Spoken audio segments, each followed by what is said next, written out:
Hi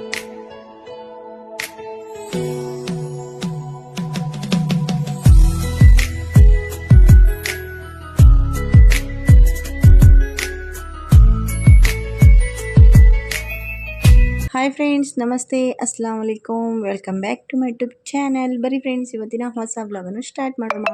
first of all ಎಲ್ಲರೂ ಕೂಡ good morning. ನೋಡಿರಿ, ಇವಾಗ ಬೆಳಗ್ಗಿನ 6:30 ಆಗ್ತಾಯಿದೆ. ಇವಾಗ ಜಸ್ಟ್ ಒಂದು 10 ನಿಮಿಷ ಆಗಿತ್ತು ರೀ ಎದ್ದುಬಿಟ್ಟು. ಮತ್ತು ಫಸ್ಟ್ ಆಫ್ ಆಲ್ ಹೊರಗಡೆ ಕಸ ಹೊಡೆದು ಮತ್ತು ಅಂಗಳಕ್ಕೆ ನೀರು ಹೊಡೆದಿರಿ. ಮತ್ತು ಇಲ್ಲಿ ನೋಡಿರಿ, ಗಿಡಕ್ಕೆಲ್ಲ ನೀರು ಹಾಕಿದೆ. ನೋಡಿರಿ ಎಷ್ಟು ನೀಟಾಗಿ ಕಾಣಿಸುತ್ತೆ ಬೆಳಗ್ಗೆ ಟೈಮಲ್ಲಿ ಕಸ ಬೆಳೆದು ನೀರು ಹಾಕಿದರೆ. ಆಮೇಲೆ ಸಾಯಂಕಾಲ ಅನ್ನೋಷ್ಟಿಗೆ ಎಲ್ಲ ಧೂಳ ಆಗ್ಬಿಡುತ್ತೆ ರೀ, ಯಾಕಂದರೆ ಮೇನ್ ದಾರಿ ಇದು. ಅದರಿಂದಾಗಿ ಗಾಡಿಗಳು ಜಗ್ಗಿ ಅಡ್ಡಾಡ್ತಾವೆ ರೀ. ಮತ್ತು ಇಲ್ಲಿ ನೋಡಿರಿ, ಕರೆಂಟ್ ಬೇರೆ ಹೋಗ್ಬಿಡ್ತು. ನಾಷ್ಟ ಏನಾದರೂ ರೆಡಿ ಮಾಡೋಣ ಅಂತಂದರೆ ಕರೆಂಟ್ ಬೇರೆ ಹೋಗೈತೆ. ಎಲ್ಲ ಶೆಕೆ ಆಗ್ತಾಯಿತ್ತು ರೀ. ಅದಕ್ಕೋಸ್ಕರ ಇಲ್ಲಿ ಬಾಗಿಲ ಹತ್ರ ಕುತ್ಕೊಂಡಿದ್ದೆ. ವೀಕ್ನೆಸ್ ಕೂಡ ಆಗ್ತಾಯಿದೆ ರೀ ಬೆಳಗ್ಗೆಯಿಂದ. ನೋಡಿರಿ, ಕರೆಂಟ್ ಬಂತು. ಇವಾಗ ನಾಷ್ಟ ರೆಡಿ ಮಾಡ್ತಾಯಿದ್ದೀನಿ. ಇವತ್ತು ನಮ್ಮ ಅಪ್ಪಾಜಿಗೆ ಶಾವಿಗೆ ಉಪ್ಮಾ ತಿನ್ಬೇಕಂತ ಅನಿಸಿದೆ ಅಂತ್ರಿ. ಅದಕ್ಕೆ ಇವಾಗೆ ನೋಡಿರಿ ಶಾವಿಗೆ ತರಿಸಿದ್ವಿ. 1 ಕಿಲೋ ತರಿಸಿದ್ವಿ ರೀ. ಅಂದರೆ ಇದು ಇವಾಗ ಸದ್ಯಕ್ಕೆ ಅರ್ಧ ಕಿಲೋ ನಾನು ತೋರಿಸ್ತಾ ಇರೋದು. 1 ಕಿಲೋ 80 ರೂಪಾಯಿ ಅಂತ್ರಿ. ಅರ್ಧ ಕಿಲೋ ತೊಗೊಂಡ್ರೆ 40 ರೂಪಾಯಿ ಅರ್ಧ ಕಿಲೋ ಕೊಡ್ತಾರೆ. 1 ಕಿಲೋ ತೊಗೊಂಡ್ರೆ 70 ರೂಪಾಯಿ ಕೊಟ್ಟರು ನಮಗೆ. ಮತ್ತು ಒಣಮೆಣ್ಸಿನ್ಕಾಯಿ ಹಾಕಿ ಮಾಡ್ತಾ ಇರೋದು ಶಾವಿಗೆ ಉಪ್ಮಾ. ಒಣಮೆಣ್ಸಿನ್ಕಾಯಿ ಹಾಕಿ ಮಾಡಿದರೆ ತುಂಬಾ ಟೇಸ್ಟಿಯಾಗಿರುತ್ತೆ ರೀ. ಮತ್ತು ಹಾಗೆ ಇವತ್ತಿನ ನಾಷ್ಟ ನಮ್ಮ ರೆಸಿಪಿ ಕೂಡ ಸಿಂಪಲ್ಲಾಗಿ ಮಾಡ್ತಾ ಇರೋದು, ಹಾಗೆ ಶೇರ್ ಮಾಡ್ಕೊತಾ ಇದ್ದೀನಿ. ನೋಡಿರಿ, ಶಾವಿಗೆ ಎಷ್ಟು ಚೆನ್ನಾಗಿದೆ ಫ್ರೆಂಡ್ಸ್, ನೋಡೋಕ್ಕೂ ಕಲರ್. ಮತ್ತು ಇದಕ್ಕೆ ಇವಾಗ ಈರುಳ್ಳಿ ಮತ್ತು ಟೊಮೆಟೊ ಎಲ್ಲ ಕಟ್ ಮಾಡಿ ಇಟ್ಕೊಂಡಿದ್ದೀನಿ. ಇಲ್ಲಿ ಒಣಮೆಣ್ಸಿನ್ಕಾಯಿ ಕೂಡ ಆಲ್ರೆಡಿ ನಾನು ಮುರಿದು ಇಟ್ಟಿರ್ತೀನಿ, ಯಾಕಂದರೆ ರಸಮ್ ಮಾಡುವಾಗ ನಮಗೆ ಒಗ್ಗರಣೆ ಕೊಡುವಾಗ ಬೇಕಾಗುತ್ತೆ ಅಂತ ಹೇಳ್ಬಿಟ್ಟು ಈ ಥರ ಹಾಕಿ ಇಟ್ಟಿದ್ದೀನಿ ರೀ. ಮತ್ತು ಇವಾಗ ಶಾವಿಗೆ ಚೆನ್ನಾಗಿ ಹುರ್ಕೋಬೇಕು.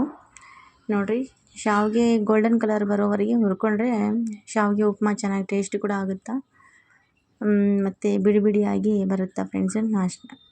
ಉಪ್ಮಾ ರೆಡಿ ಆದಮೇಲೆ ನೋಡಿರಿ, ಈ ಥರ ಕಲರ್ ಬರೋವರೆಗೆ ಚೆನ್ನಾಗಿ ಹುರ್ಕೊಂಡಿದ್ದೀನಿ. ಮತ್ತು ಇಲ್ಲಿ ನೋಡಿರಿ, ಎಣ್ಣೆ ಹಾಕಿದ್ದೀನಿ. ಎಣ್ಣೆ ಹಾಕಿ ಉದ್ದಿನಬೇಳೆ ಹಾಕಿದ್ದೀನಿ ರೀ. ಉದ್ದಿನಬೇಳೆ ಮತ್ತು ಕರಿಬೇವು ಮತ್ತು ಈರುಳ್ಳಿ ಹಾಕ್ಕೊಂಡಿದ್ದೀನಿ. ಇದು ಸ್ವಲ್ಪ ಕಲರ್ ಚೇಂಜ್ ಆಗಿದ್ಮೇಲೆ ಒಣಮೆಣ್ಸಿನ್ಕಾಯಿ ಹಾಕ್ಕೋಬೇಕು. ಈರುಳ್ಳಿ ಜೊತೆಗೆ ಒಣಮೆಣ್ಸಿನ್ಕಾಯಿ ಹಾಕ್ಕೊಂಡ್ಬಿಟ್ರೆ ಇದು ಜಲ್ದಿನೇ ಕಲರ್ ಚೇಂಜ್ ಆಗಿಬಿಡುತ್ತೆ ಫ್ರೆಂಡ್ಸ್, ಒಣಮೆಣ್ಸಿನ್ಕಾಯಿ. ಅದಕ್ಕೋಸ್ಕರನೇ ಫಸ್ಟ್ ಈರುಳ್ಳಿ ಫ್ರೈ ಮಾಡ್ಕೊಂಡಿದ್ದ ನಂತರನೇ ಒಣಮೆಣ್ಸಿನ್ಕಾಯಿ ಹಾಕ್ಕೊತೀನಿ. ಅದು ಸ್ವಲ್ಪ ಫ್ರೈ ಮಾಡ್ಕೊಂಡಿದ್ದ ನಂತರ ಮತ್ತೆ ಟೊಮೆಟೊ ಹಾಕ್ಕೊಂಡಿದ್ದೀನಿ. ಕೆಲವೊಬ್ಬರು ಉಪ್ಮಾದಲ್ಲಿ ಟೊಮೆಟೊ ಹಾಕ್ತಾರೆ, ಕೆಲವೊಬ್ಬರು ಹಾಕ್ಕೊಳ್ಳಲ್ಲ. ಅದೆಲ್ಲ ಕೆಲವೊಬ್ಬರು ಚಾಯ್ಸ್ ಫ್ರೆಂಡ್ಸು. ನಮಗೆ ಹಾಕಬೇಕಂದ್ರೆ ಹಾಕ್ಬೋದು, ಇಲ್ಲ ಅಂದರೆ ಹಾಕ್ಕೊಳ್ಳೋರು ಹಾಕ್ಕೋಬೇಡಿ ಅಷ್ಟೇ. ಮತ್ತು ಇದು ಟೊಮೆಟೊ ಎಲ್ಲ ಚೆನ್ನಾಗಿ ಮೆತ್ತಗಾಯಿತು. ಮತ್ತು ನಾವು ಉಪ್ಮಾ ಎಷ್ಟು ಮಾಡ್ತಾಯಿದ್ವಿ ಅದಕ್ಕೆ ತಕ್ಕಂಗೆ ಕ್ವಾಂಟಿಟಿಗೆ ನಮಗೆ ಎಷ್ಟು ನೀರು ಬೇಕೋ ಅಷ್ಟು ಹಾಕ್ಕೊಂಡಿದ್ದೀನಿ. ಮತ್ತು ಕೊತ್ತಂಬರಿ ಸ್ವಲ್ಪ ಉದುರಿಸಿದೆ. ಇವಾಗ ಅದು ಚೆನ್ನಾಗಿ ಕುದಿಬೇಕು. ನೋಡಿ, ಚೆನ್ನಾಗಿ ಕುದೀತಾ ಇದೆ. ಈ ಟೈಮಲ್ಲಿ ಉಪ್ಮಾ ಇದು ಶಾವಿಗೆ ಹಾಕ್ಕೊಂಡ್ಬಿಡ್ಬೇಕು. ಇದು ಹಾಕಿ ಚೆನ್ನಾಗಿ ತೆರೆಸ್ಬಿಟ್ಟು ಇವಾಗ ಸ್ವಲ್ಪ ಪ್ಲೇಟ್ ಬಂದ್ ಮಾಡ್ಬೇಕು ರೀ. ಪ್ಲೇಟ್ ಬಂದ್ ಮಾಡಿದರೆ ಮತ್ತು ಇವಾಗ 2 ನಿಮಿಷದಲ್ಲಿ ನಮ್ಮ ಉಪ್ಮಾ ಅಂತೂ ರೆಡಿ ಆಗ್ಬಿಡುತ್ತಾ. ನೋಡಿ, ನಮ್ಮ ಶಾವಿಗೆ ಉಪ್ಮಾ ಅಂತೂ ರೆಡಿ ಆಯಿತು. ನೋಡಿ, ನೋಡೋಕ್ಕಂತೂ ಎಷ್ಟು ಸೂಪರಾಗಿ ಕಾಣಿಸ್ತಾ ಇದೆಯಲ್ಲ ಫ್ರೆಂಡ್ಸು. ಮತ್ತು ಇದ್ರ ಜೊತೆಗೆ ಶೇಂಗಾ ಚಟ್ನಿ ಕೂಡ ರೆಡಿ ಮಾಡಿದ್ದೀನಿ ರೀ. ಅದು ನಾರ್ಮಲಾಗಿ ಶೇಂಗಾ ಚಟ್ನಿ ಸಿಂಪಲ್ಲಾಗಿ ಮಾಡಿದ್ದೀನಿ ರೀ. ನೋಡಿರಿ, ರೆಡಿಯಾಗಿದೆ. ಇಲ್ಲಿ ಇಟ್ಟಿದ್ದೀನಿ ನೋಡಿರಿ. ಈ ಥರ ಗಟ್ಟಿಯಾಗಿರ್ಬೇಕು, ಇದು ತೆಳ್ಳಗೆ ಮಾಡಬಾರ್ದು ಶಾವಿಗೆಯಲ್ಲಿ ತಿನ್ಬೇಕಂತಂದರೆ ಉಪ್ಮಾದಲ್ಲಿ.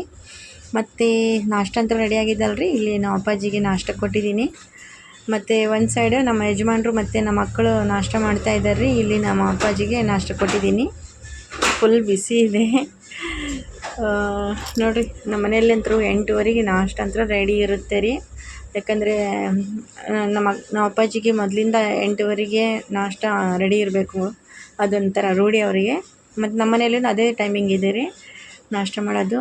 ಮತ್ತು ನಾನು ಹೇಳಿದಲ್ರಿ ಆವಾಗಲೇ ಬೆಳಿಗ್ಗೆ ಭಾಳ ವೀಕ್ನೆಸ್ ಆಗ್ತಾಯಿದೆ ಅಂತೇಳ್ಬಿಟ್ಟು, ಅದಕ್ಕೆ ಇಲ್ಲಿ ನಾನು ಹಾಸ್ಪಿಟಲ್ಗೆ ಬಂದಿದ್ದೆ ರೀ. ಯಾಕಂದರೆ ತುಂಬ ವೀಕ್ನೆಸ್ ಆಗ್ತಾಯಿದೆ. ಬ್ಲಡ್ ಚೆಕಪ್ ಮಾಡಿಸೋಣ ಅಂತೇಳ್ಬಿಟ್ಟು ಚೆಕಪ್ ಮಾಡ್ಸೋಕೆ ಏನು ಶುಗರ್ ಇದೆನಾ, ಏನು BP ಇದೆನಾ ಅಂತೇಳ್ಬಿಟ್ಟು ಬ್ಲಡ್ ಚೆಕಪ್ ಮಾಡಿಸಿದೆ. ರಿಪೋರ್ಟ್ ಅಂತೂ ನಾರ್ಮಲ್ ಬಂದಿದೆ ರೀ. ಎಷ್ಟು 109 ಇತ್ತು ರೀ ನನಗೆ BP. ಮತ್ತು ನನ್ನ ಚೆಕಪ್ ಆಗಿದ ನಂತರ ಮತ್ತು ನಾನು ಡಾಕ್ಟ್ರಿಗೆ ಅಲ್ಲಿ ಕೇಳ್ತಾ ಇದ್ದೆ, ಸ್ಟ್ರೋಕ್ ಆಗಿದ್ದವ್ರಿಗೆ ಏನಾದರೂ ಟ್ರೀಟ್ಮೆಂಟ್ ಮಾಡ್ತೀರಾ, ನೋಡ್ತೀರಾ ಏನಂತ ಕೇಳಿದರೆ, ಕರ್ಕೊಂಡು ಬರ್ರಿ ನೋಡಿ ಏನನ್ನೋದು ಹೇಳ್ತೀನಿ ಅಂತ ಹೇಳಿದ್ರು ರೀ. ಅದಕ್ಕೋಸ್ಕರ ಮತ್ತು ನಾವು ಅಪ್ಪಾಜಿಗೆ ನಾವು ಕರ್ಕೊಂಡು ಬಂದ್ವಿ. ಮಧ್ಯಾಹ್ನ ನಮ್ಮ ಯಜಮಾನ್ರು ಊಟಕ್ಕೆ ಬಂದಿದ್ರು ರೀ, ಆವಾಗ ಕರ್ಕೊಂಡು ಬಂದ್ವಿ ನಾವು. ಕರ್ಕೊಂಡ್ಬಂದರೆ ಅಪ್ಪಾಜಿಗೆ 73 ಇಯರ್ಸ್ ಆಗಿದೆ ಅಲ್ರಿ, ಏಜ್ ಜಾಸ್ತಿ ಆಗಿದೆ. ಇವಾಗ ಚೆನ್ನಾಗಾಗೋದು ಅಂದರೆ ರಿಕವರ್ ಆಗೋಕ್ಕೆ ಚಾನ್ಸಸ್ ಬಹಳ ಕಮ್ಮಿ ಇದೆ ಅಂತ ಹೇಳ್ತಾ ಇದ್ರು ರೀ.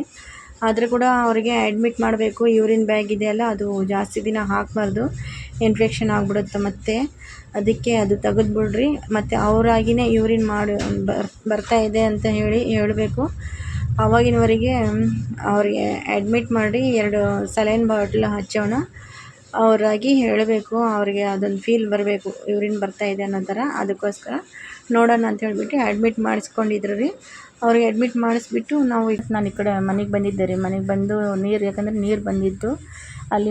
ನಮ್ಮ ಅಕ್ಕವರು ನಮ್ಮ ಊರಿಗೆ ಬಂದಿದ್ದಾರೆ ರೀ. 1 ವಾರದ ಮೇಲೆ ಆಯಿತು ನಮ್ಮ ಮನೇಲಿದ್ದರು. ಅದಕ್ಕೆ ನಮ್ಮ ಅಕ್ಕಗೆ ಇದು ಹಾಸ್ಪಿಟಲಲ್ಲಿ ಬಿಟ್ಟು ಮತ್ತು ಮನೆಗೆ ಹೋಗಿ ನೀರು ಬಂದಿದೆ ಅಂತ ಹೇಳಿಬಿಟ್ಟು ನೀರೆಲ್ಲ ತುಂಬಿ ಬಟ್ಟೆ ಒಗೆದು ಹಾಕಿ ಮನೆ ಕೆಲಸ ಮಾಡ್ಕೊಂಡು ಅಡುಗೆ ಎಲ್ಲ ಮಾಡಿ ಊಟ ತೊಗೊಂಡು ಬಂದಿದ್ದೀನಿ ರೀ ನಮ್ಮ ಅಪ್ಪಾಜಿಗೆ ಮತ್ತು ನಮ್ಮ ಅಕ್ಕಗೆ. ಮತ್ತು ಇವತ್ತು ನೋಡಿದ್ರೆ ನಮ್ಮ ಭಾವ ಕೂಡ ಇವತ್ತೇ ಬಂದಿದ್ದಾರೆ. ನಮ್ಮ ಅಕ್ಕಗೆ ಊರಿಗೆ ಕರ್ಕೊಂಡು ಹೋಗ್ಬೇಕು ಅಂತ ಹೇಳ್ಬಿಟ್ಟು. ಅಂದರೆ ಅವರಿಗೆ ನಮ್ಮ ಅಪ್ಪಾಜಿಗೆ ಹುಷಾರಿಲ್ಲ ಅನ್ನೋದು ಗೊತ್ತಿದ್ದಿಲ್ಲ ರೀ. ಹಂಗೆ ಬಂದರು ಕರೆಕ್ಟ್ ಟೈಮಿಗೆ. ಮತ್ತು ಅವರು ಹೇಳ್ತಾಯಿದ್ರು, ಇವತ್ತು ನಾನು ಮತ್ತು ಅಂದರೆ ನಮ್ಮ ಅಕ್ಕ ಮತ್ತು ನಮ್ಮ ಭಾವ ಇರ್ತಾರಂತೆ ಹಾಸ್ಪಿಟಲಲ್ಲಿ, ಇರ್ತೀನಿ, ನೀವು ಮತ್ತು ಮಕ್ಕಳು ತೊಗೊಂಡು ಎಲ್ಲಿ ಇರ್ತೀರಿ, ಬೇಡ ನೀವು ಹೋಗಿ ಬರ್ರಿ, ನಾವು ಅಪ್ಪಾಜಿಗೆ ನೋಡ್ಕೊತೀವಿ ಅಂತ ಹೇಳ್ತಾಯಿದ್ರು ರೀ. ಇಲ್ಲಿ ನೋಡಿರಿ, ಇಲ್ಲಿ ನಮ್ಮ ಅಪ್ಪಾಜಿ ಇದ್ದಾರೆ. ಅಪ್ಪಾಜಿ ಏನು ಆರಾಮಿದ್ದಾರೆ ರೀ, ಚೆನ್ನಾಗೇ ಇದ್ದರು. ಅಂದರೆ ಯೂರಿನ್ ಪ್ರಾಬ್ಲಮ್ ಅಷ್ಟೇ. ಅದು ಪೈಪು ಜಾಸ್ತಿ ದಿನ ಹಾಕಬಾರ್ದು, ತೆಗಿಬೇಕಂತ ಹೇಳ್ಬಿಟ್ಟೇ ಅಡ್ಮಿಟ್ ಮಾಡಿಸಿರೋದು. ಮತ್ತೇನು ಪ್ರಾಬ್ಲಮ್ ಇಲ್ಲ ಅವರಿಗೆ. ಮತ್ತು ನೋಡಿರಿ, ಇವಾಗ ಸಲೈನ್ ಬಾಟಲು ಇಷ್ಟು ಸ್ಲೋ ಇಟ್ಟಿದ್ದಾರೆ ರೀ.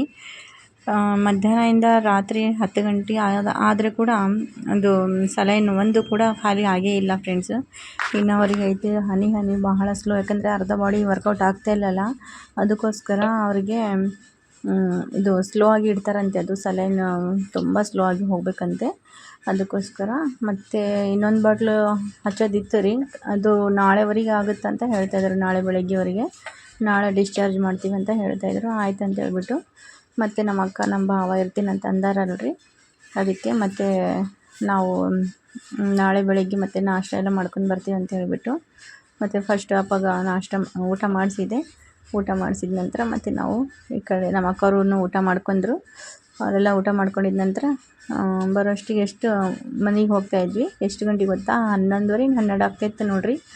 ಮತ್ತು ಹಾಸ್ಪಿಟಲೆಲ್ಲ ನೋಡಿರಿ ನಮ್ಮದೇ ಗಲಾಟೆ ಫ್ರೆಂಡ್ಸ್, ಹಂಗೆ ಕಾಣಿಸ್ತಾ ಇದ್ದು. ಬರೀ ನಾವೇ ಇದ್ದೀವೇನಪ್ಪ ಅಂದಂಗೆ ಆಗ್ತಾಯಿತ್ತು. ನಮ್ಮ ಮಕ್ಕಳಂತರೂ ಮಮ್ಮಿ ನಾವು ಕೂಡ ಇರ್ತೀವಿ ಇಲ್ಲೇ ಅಂತ ಹೇಳ್ತಾಯಿದ್ರು. ಆದರೂ ಕೂಡ ಮಕ್ಕಳಿಗೆ ಇಡಬಾರ್ದು ರೀ ಹಾಸ್ಪಿಟಲಲ್ಲಿ, ಜಾಸ್ತಿ ಕರ್ಕೊಂಡು ಹೋಗಬಾರ್ದು. ಮತ್ತು ನೋಡಿರಿ, ಇವಾಗ ಹೋಗ್ತಾ ಇದ್ದೀವಿ. ಇಷ್ಟು ಲೇಟಾಗಿ ಹೋಗ್ತಾ ಇದ್ದೀವಲ್ರಿ, ದಾರಿ ಎಲ್ಲ ನೋಡಿರಿ ಎಷ್ಟು ಖಾಲಿ ಆಗ್ಬಿಟ್ಟೈತೆ. ಎಲ್ಲ ಶಾಪ್ಗಳು ಬಂದಾಗ್ಬಿಡ್ತವೆ. ನಮ್ಮ ಊರಲ್ಲಿ ಅಂತೂ 9 ಗಂಟೆಗೆ ಬಂದಾಗ್ಬಿಡ್ತಾವೆ ರೀ ಅಂಗಡಿ ಎಲ್ಲ. ನೋಡಿರಿ, ಮನೆಗೆ ಬರೋಷ್ಟಿಗೆ ನಮ್ಮ ಫೈಜಾನ್ ಅಂದರೆ ನಾಯಿಗಳು ಭಾಳ ಇಷ್ಟ ರೀ. ಯಾಕಂದರೆ ಸಾಕಿಲ್ಲ ರೀ, ಓಣೆಯಲ್ಲಿ ಇರ್ತಾವಲ್ಲ ನಾಯಿ. ಡೈಲಿ 5 ರೂಪಾಯಿ ಇಸ್ಕೊತಾರೆ ರೀ ನಮ್ಮ ಅಫ್ನಾನ್ ಮತ್ತು ಫೈಜಾನ್, ರಿಮ್ಶಾ. ಬಿಸ್ಕಿಟ್ ತಿಂತೀನಿ ಅಂತ ಹೇಳಿಬಿಟ್ಟು ನಾಯಿಗೆ ಹಾಕಿ ತಿನ್ನಿಸ್ತಾರೆ ರೀ. ಅದಕ್ಕೆ ನಮ್ಮ ಮಕ್ಕಳು ಕಂಡ್ರೆ ಸಾಕು, ಈ ನಾಯಿ ಇಷ್ಟು ಜೀವ ಮಾಡ್ತಾರೆ ನಮ್ಮ ಮಕ್ಕಳಿಗೆ. ನೋಡಿರಿ, ಮೂಕ ಪ್ರಾಣಿಗಳಿಗೆ ಒಂದು ಸಾರಿ ಏನಾದರೂ ಹಾಕಿದರೆ ಸಾಕು, ಅಷ್ಟು ಹಚ್ಕೊಂಡು ಬಿಡ್ತಾವೆ ರೀ. ನೋಡಿರಿ ಹೆಂಗೆ ಮಾಡ್ತಾಯಿದ್ದಾನೆ ನೋಡಿರಿ ಫೈಜಾನ್, ಅಂದರೆ ಅಷ್ಟು ಇಷ್ಟ ಅವ್ರಿಗೆ. ಮತ್ತು ಮೊದಲಿಂದ ನಮ್ಮ ಮಕ್ಕಳಿಗೆ ಪ್ರಾಣಿ ಪಕ್ಷಿಗಳು ಅಂದರೆ ಭಾಳ ಇಷ್ಟ ರೀ. ಅಷ್ಟು ಜೀವ ಮಾಡ್ತಾನೆ. ನಾವೇ ಸಾಕಬೇಡ್ರಿ ಅಂತ ಹೇಳ್ತೀವಿ, ಆದರೆ ಕೂಡ ಓಣೆಯಲ್ಲಿ ಇದ್ದದ್ದು ನಾಯಿಗೆನ ಏನಾದರೂ ಒಂದು ಹಾಕಿ ಆದರೂ ಸಾಕ್ತಾನೆ ನೋಡಿರಿ ಅವನು. ಮತ್ತು ನನಗಂತೂ ನಿದ್ದೆ ಬರ್ತಾಯಿತ್ತು ರೀ, ಫುಲ್ ಟಯರ್ಡ್ ಆಗ್ತಾಯಿತ್ತು. ನೀರೆಲ್ಲ ತುಂಬಿದ್ದಲ್ರಿ ಇವತ್ತು, ಜಾಸ್ತಿನೇ ಬಟ್ಟೆಗಳು ಅವು ಇವು ಅಂತ ಜಾಸ್ತಿ ಕೆಲಸ ಇತ್ತು. ಅದರಿಂದಾಗಿ ಬೇಗ ಹೋಗಿ ಮಲ್ಕೊಂಡ್ಬಿಟ್ಟೆ ನಾನಂತರೂ. ಯಾಕಂದರೆ ಮಲ್ಕೊಳೋ ಅಷ್ಟಿಗೆ 12 ಗಂಟೆ 12:30 ಆಯ್ತು ರೀ. ಮತ್ತು ಬೆಳಗ್ಗೆ ಎದ್ದು ನೋಡಿರಿ ಫ್ರೆಶ್ ಅಪ್ ಆಗಿದ ನಂತರ ನಾಷ್ಟ ಎಲ್ಲ ರೆಡಿ ಮಾಡಿದೆ ರೀ. ಮತ್ತು ಹಾಸ್ಪಿಟಲ್ಗೆ ಹೋಗ್ಬೇಕಲ್ರಿ, ಅದಕ್ಕೆ ಎಲ್ಲ ಲಗೇಜ್ ರೆಡಿ ಮಾಡ್ತಾಯಿದ್ದೆ. ಮತ್ತು ನೋಡಿರಿ ಇವಾಗ. Hi Chinnu, good morning. Hi Razia, very good morning. Hi Rimu. ನೋಡಿರಿ, ನಮ್ಮ ಯಜಮಾನ್ರು ಇವತ್ತು ಹೆಲ್ಪ್ ಮಾಡ್ತಾ ಇದ್ದಾರಾ. ಏನು ಮಾಡ್ತಾ ಇದ್ದೀರಾ ಚಿನ್ನು? ಅಗಡಿ ರೆಡಿ ಮಾಡೋದು. ಹಾಂ, ಅಗಡಿ अगड़ी बात है अल्लाह रे, कौन सी तुम अगड़ी बोले तो क्या ರಿಂಚಾ रिमशा से गई? अगड़ी नहीं बोलते यार इसको, यो अल्लाह, बढ़िया संडगी बोलते अभी इसको. ಖಾನಾ ಪಕಾಯ ನೀ ಮೈ भी ಹಾಂ ತುಂಬ ಪಕಾಯಿಸು ನೋಡಿರಿ ಫ್ರೆಂಡ್ಸ್, ನಾನು ಮಾಡಿದ್ದೀನಿ. ಇಲ್ಲಿ ನೋಡ್ರಿ ಕಿಚಡಿ ಮಾಡಿದ್ದೀನಿ. ಅಪ್ಪ ಬಹುತ್ ಗರಮ ಯಾರು. ठंडा ಇದೆಯಲ್ಲ? ಹ್ಞೂ ತಂಡ ಐತೆ ನೋಡ್ರಿ ಫ್ರೆಂಡ್ಸ್. ಕಿಚಡಿ ಘಮ ಘಮ. ಮತ್ತೆ ಇಲ್ಲಿ ನೋಡ್ರಿ ಕನ್ನಡ ನೈ ಆಯಿತು ಚಿಪ್ಕೆ ಹೋ ಯಾರ್, ಕುಚ್ भी बोलते तुम. कुछ बोला तो सीखते हैं. आई अगड़ी बगड़ी ऐसा बोले तो हाँ सीखे जैसा क्या? पहले कौन सी चीज़ क्या बोलते पहले सीखना. वाह डाल दो तीन और दाल छोड़ो. लास्ट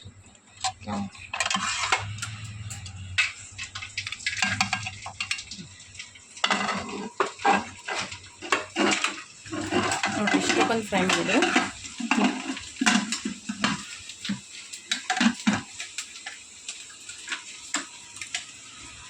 ವಾ ನೋಡಿರಿ, ನೆನ್ನೆ ಅಪ್ಪಾಜಿಗೆ ಅಡ್ಮಿಟ್ ಮಾಡಿಸ್ಬಿಟ್ಟು ಮನೆಗೆ ಬಂದು ನೋಡಿರಿ ಇಷ್ಟಕ್ಕೊಂದು ಬಟ್ಟೆ ಒಗೆದು ಹಾಕಿದ್ದೀನಿ ರೀ. ಇವೆಲ್ಲ ಒಗೆದು ಹಾಕಿ ಅಡುಗೆ ಮಾಡಿನೇ ಹೋಗಿದ್ದೆ ನೋಡಿರಿ.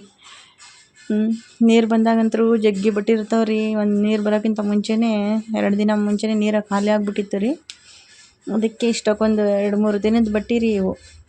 ಮತ್ತು ಎಲ್ಲ ಇವಾಗ ನಾನಂತರೂ ರೆಡಿ ಆಗೀನಿ ರೀ. ನಾಷ್ಟ ಅಂತರೂ ರೆಡಿ ಆಯಿತು. ಮತ್ತು ಇವಾಗ ಟಿಫಿನ್ ಎಲ್ಲ ಕಟ್ತಾ ಇದ್ವಿ ರೀ. ಅಲ್ಲಿ ನಮ್ಮ ಅಕ್ಕ ಮತ್ತು ನಮ್ಮ ಭಾವ, ನಮ್ಮ ಅಪ್ಪಾಜಿ ಇದ್ದಾರಲ್ಲ ರೀ, ಅವರಿಗೆ ನಾಷ್ಟ ರೆಡಿ ಮಾಡ್ಕೊಂಡು ಹೋಗ್ತಾ ಇದ್ದೀವಿ. ಕಿಚಡಿ ಮತ್ತು ಬಡ್ತ ಅಂತಾರೆ ಕನ್ನಡದಲ್ಲಿ, ಬದನೆಕಾಯಿ ಗೊಜ್ಜು ಮತ್ತು ಸಂಡಿಗೆ ಕೂಡ ಕರೆದಿದ್ದಾರೆ ನಮ್ಮ ಯಜಮಾನ್ರು. ನೋಡಿರಿ ಹೆಲ್ಪ್ ಮಾಡ್ತಾರೆ ರೀ. ಯಾವಾಗಲೂ ಈ ಥರ ಏನಾದರೂ ಅರ್ಜೆಂಟ್ ಏನಾದರೂ ಕೆಲಸ ಇದ್ದರೆ ಹೆಲ್ಪ್ ಮಾಡ್ತಿರ್ತಾರೆ.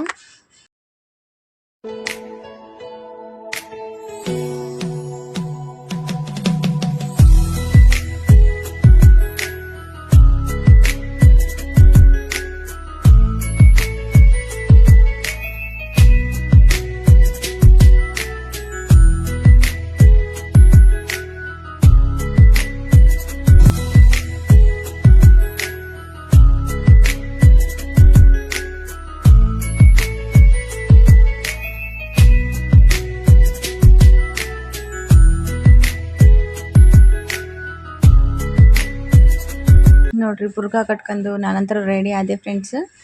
ಇವಾಗ ನೋಡಿರಿ ಇಲ್ಲಿ ನಾನು ಮತ್ತು ನಮ್ಮ ರಿಮ್ಶಾ ಮತ್ತು ನಮ್ಮ ಹಸ್ಬೆಂಡ್ 3 ಜನ ಹೋಗ್ತಾ ಇದ್ದೀವಿ ರೀ. ಇಲ್ಲಿ ಮನೇಲಿ ನಮ್ಮ ಅಫ್ನಾನ್ ಮತ್ತು ಫೈಜಾನ್ ಮನೇಲಿ ಇರ್ತಾರೆ. ಅದಕ್ಕೆ ಅವ್ರಿಗೆ ಮಧ್ಯಾಹ್ನಕ್ಕೆ ಊಟ, ಯಾಕಂದರೆ ಬರೋಕ್ಕೆ ಸ್ವಲ್ಪ ಲೇಟ್ ಆದ್ರೂ ಊಟ ಇರಲಿ ಅಂತ ಹೇಳಿಬಿಟ್ಟು ಕೆಳಗಡೆ ಗ್ಯಾಸ್ ಕಟ್ಟೆ ಮೇಲೆ ಇದ್ದರೆ ಮತ್ತು ಅವ್ರಿಗೆ ಹಾಕೋಣ ಗಾವಾಗಲ್ಲ ಅಂತ ಹೇಳ್ಬಿಟ್ಟು ಕೆಳಗಡೆ ಇಳಿಸಿ ಇಟ್ಟು ಹೋಗ್ತಾ ಇದ್ದೀವಿ ನೋಡಿರಿ. ಇದು ಕಾರು ನಮ್ಮ ಯಜಮಾನ್ರು ಗ್ಯಾರೇಜಿಂದ ತೊಗೊಂಡು ಬಂದಿದ್ದಾರೆ ರೀ. ಕಾರ್ ಮೆಕ್ಯಾನಿಕಲ್ಲ, ಒಂದಕ್ಕಿಂತ ಒಂದು ಕಾರ್ ತೊಗೊಂಡು ಬರ್ತಾನೆ ಇರ್ತಾರೆ ಅವರಂತರು. ಮತ್ತು ನೋಡಿರಿ ನಮ್ಮ ರಿಮ್ಶಾ ತಾನಾಗಿಯೇ ರೆಡಿಯಾಗಿದ್ದಾಳೆ, ಕ್ಲಿಪ್ಪೆಲ್ಲ ಹಚ್ಕೊಂಡ್ಬಿಟ್ಟು. ಮತ್ತು ಇವಾಗ ನಮ್ಮ ಯಜಮಾನ್ರು ಗ್ಯಾರೇಜಿಗೆ ಹೋಗ್ತಾರೆ ರೀ, ನಮಗೆ ಹಾಸ್ಪಿಟಲ್ ಹತ್ರ ಬಿಟ್ಬಿಟ್ಟು. ಯಾಕಂದರೆ ಅವ್ರಿಗೂ ತುಂಬ ಟೈಮ್ ಆಗಿಬಿಟ್ಟಿದೆ ರೀ. ನೆನ್ನೆ ಕೂಡ ಮಧ್ಯಾಹ್ನದಿಂದ ಅಪ್ಪಾಜಿಗೆ ಅಡ್ಮಿಟ್ ಮಾಡಿದ್ದಾರೆ ಅಂತ ಹೇಳಿಬಿಟ್ಟು ರಜೆ ಮಾಡಿದರು.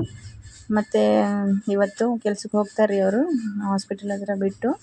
ನೋಡಿರಿ ಇವಾಗ ಹೋಗ್ತಾ ಇದ್ದಾರೆ. ಅಪ್ಪಾಜಿಗೆ ಡಿಸ್ಚಾರ್ಜ್ ಮಾಡ್ತಾರಲ್ರಿ, ಆವಾಗ ಫೋನ್ ಮಾಡಿ ಬರ್ತೀನಿ ಅಂತ ಹೇಳಿದ್ದಾರೆ.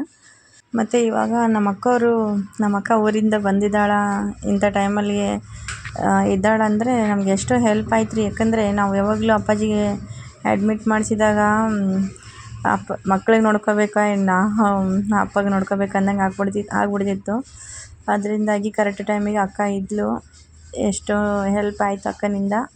ಮತ್ತು ಇವಾಗ ನೋಡಿರಿ ಅಪ್ಪಾಜಿಗೆ ಊಟ ಮಾಡಿಸ್ತಾ ಇದೆ. ನಾನು ಬರೋಕ್ಕಿಂತ ಮುಂಚೆನೇ ನಮ್ಮ ಅಕ್ಕ ನಮ್ಮ ಅಪ್ಪಾಜಿಗೆ ಮೈಯೆಲ್ಲ ಒರೆಸಿ ಎಲ್ಲ ಬ್ರಷ್ ಎಲ್ಲ ಮಾಡಿಸಿದ್ದಾಳೆ ರೀ. ಮತ್ತು ಅದಕ್ಕೆ ನಾನು ಇವಾಗ ನಾಷ್ಟ ಮಾಡಿಸ್ತಾ ಇದ್ದೀನಿ. ಅಪ್ಪಾಜಿ ಕೇಳಿದೆ, ಹೆಂಗೆ ನಿಮ್ಗೆ ಆರಾಮ ಅನ್ನಿಸ್ತಾ ಇದ್ದೇನಾ ಅಂತಂದರೆ, ಆರಾಮ ಅನ್ನಿಸ್ತಾ ಇದೆ, ಬಟ್ ಯೂರಿನ್ನು ತಾನಾಗಿ ಪಾಸ್ ಆಗ್ತಾಯಿಲ್ಲ ಅಂತ್ರಿ. ಅದಕ್ಕೆ ಇವಾಗ ಅದು ಯೂರಿನ್ ಬ್ಯಾಗು ಹಾಕಲೇಬೇಕು ಅವರಿಗೆ, ಹಾಕಿದ್ರೇ ಬಂತಂತೆ. ಅಂದರೆ ಬೆಳಿಗ್ಗೆ ಹಾಕಿದ್ರಂತ್ರಿ, ಅದಕ್ಕೋಸ್ಕರ. ಮತ್ತು ಅದು ತೆಗ್ದಿದ್ದಾಗಿಂದ ಒಟ್ಟು ಯೂರಿನ್ ಹೊರಗಡೆ ಪಾಸ್ ಆಗ್ತಾಯಿಲ್ಲ ಅಂತ್ರಿ. ಅದಕ್ಕೆ ಬೆಳಗ್ಗೆ ಯೂರಿನ್ ಬ್ಯಾಗ್ ಹಾಕಿದ ನಂತರನೇ ಬಂತಂತೆ. ಅದಕ್ಕೋಸ್ಕರ ಇವಾಗ ಯೂರಿನ್ ಬ್ಯಾಗ್ದೇ ರೂಢಿ ಆಗಿಬಿಟ್ಟಿದ್ದೆ ರೀ ಅವರಿಗೆ. ಅದಕ್ಕೋಸ್ಕರ ಹಾಕಿಬಿಟ್ರು ಡಾಕ್ಟ್ರು. ಮತ್ತೆ ಹಾಕಿದ ನಂತರ ಇವಾಗ ಡಿಸ್ಚಾರ್ಜ್ ಮಾಡ್ತೀವಿ ಅಂತ ಹೇಳ್ತಾಯಿದ್ರು ಇವತ್ತು. ಅದೊಂದು ಸಲೈನ್ ಖಾಲಿ ಆದರೆ ಡಿಸ್ಚಾರ್ಜ್ ಮಾಡ್ತಾರೆ ರೀ. ವಿಡಿಯೋ ಸ್ವಲ್ಪ ಫಾಸ್ಟಾಗಿ ಇಟ್ಟಿದ್ದೀನಿ ರೀ, ಅದಕ್ಕೆ ಫಾಸ್ಟ್ ಕಾಣಿಸುತ್ತಾ. ಮತ್ತು ನೋಡಿರಿ ಅಪ್ಪಾಜಿ ನೋಡಿರಿ ಊಟ ಎಲ್ಲ ನಾಷ್ಟ ಎಲ್ಲ ಆಯ್ತಲ್ರಿ. ಇವಾಗ ಸ್ವಲ್ಪ ಹೊತ್ತು ರೆಸ್ಟ್ ಮಾಡ್ತಾರೆ. ಇವಾಗ ಅದು ಸಲೈನ್ ಎಲ್ಲ ಖಾಲಿ ಆದರೆ ಹೋಗಿ ಅದು ಇದಿರ್ತೈತಲ್ರಿ ಡಿಸ್ಚಾರ್ಜ್ ಬಗ್ಗೆ ಅವೆಲ್ಲ ಏನೆಲ್ಲ ಕೊಡಬೇಕು ಅವರಿಗೆ ಅವೆಲ್ಲ ತೊಗೊಂಡು ಬರಬೇಕಂತ. ಇಲ್ಲಿ ನಾನು ಬಂದಿರೋದು ಗೌರ್ಮೆಂಟ್ ಹಾಸ್ಪಿಟಲ್ ರೀ. ನಾನು ಆವಾಗಲೇ ಹೇಳಿಲ್ಲ ಯಾವ ಹಾಸ್ಪಿಟಲ್ ಬಂದಿದ್ದೀನಂತ. ಗೌರ್ಮೆಂಟ್ ಹಾಸ್ಪಿಟಲ್ ಇದು. ಮತ್ತು ಡಿಸ್ಚಾರ್ಜ್ ಮಾಡುವಾಗ Aadhaar card, ration card xerox ಕೊಡಬೇಕಂತ ಹೇಳ್ತಾ ಇದ್ರು ರೀ. ಅದಕ್ಕೆ ಅವೆಲ್ಲ ಕೊಟ್ಟಿದ ನಂತರ ಅದನ್ನೆಲ್ಲ ತೊಗೊಂಡು ಬಂದೆ. ಮತ್ತು ಅಲ್ಲಿ ಸೈನ್ ಮಾಡಿಸ್ಕೊಂಡು ಬರ್ರಿ, ಇಲ್ಲಿ ಸೈನ್ ಮಾಡಿಸ್ಕೊಂಡು ಬರ್ರಿ, ಆ ವಾರ್ಡಿಗೆ ಹೋಗ್ರಿ, ಈ ವಾರ್ಡಿಗೆ ಹೋಗ್ರಿ. ಯಪ್ಪ ಎಷ್ಟು ಅಡ್ಡಾಡಿಸ್ತಾರೆ ರೀ. ಎಲ್ಲ ಅಡ್ಡಾಡಿ ಎಲ್ಲ ಡಿಸ್ಚಾರ್ಜ್ದು ಅದು ಫಾರ್ಮ್ ಎಲ್ಲ ಫಿಲಪ್ ಮಾಡಿಸ್ಕೊಂಡು ಮತ್ತು ಅದು ಎಲ್ಲ ರೆಡಿ ಆಗಿದ ನಂತರ ಇವಾಗ ನಮ್ಮ ಹಸ್ಬೆಂಡ್ಗೆ ಕಾಲ್ ಮಾಡಿದೆ. ಮತ್ತು ನಮ್ಮ ಯಜಮಾನ್ರು ಕೂಡ ಬಂದರು ರೀ. ಬಂದಿದ ನಂತರ ಎಲ್ಲ ಡಿಸ್ಚಾರ್ಜ್ ಮಾಡ್ಕೊಂಡು ಹೋಗ್ತಾ ಇದ್ದೀವಿ ರೀ. ಅಪ್ಪಾಜಿ ಹೆಂಗಿದ್ದಾರೆ, ಆರಾಮಿದ್ದಾರಾ, ಏನಾಯ್ತಂತ ನೆನ್ನೆ ಲೈವಲ್ಲಿ ಕೇಳ್ತಾ ಇದ್ರಲ್ರಿ. ಆರಾಮಿದ್ದಾರೆ, ಅವ್ರಿಗೇನು ಪ್ರಾಬ್ಲಮ್ ಇಲ್ಲ. ಇವಾಗ ಸದ್ಯಕ್ಕೆ ಹೋಗ್ತಾ ಇದ್ದೀವಿ. ಇವತ್ತಿನ ವ್ಲಾಗ್ ಇಲ್ಲಿವರೆಗೆ ಎಂಡ್ ಮಾಡ್ತೀನಿ. ಮತ್ತೆ ಮುಂದಿನ ವ್ಲಾಗಲ್ಲಿ ಸಿಗೋಣ. ಅಲ್ಲಿವರೆಗೆ ಬಾಯ್.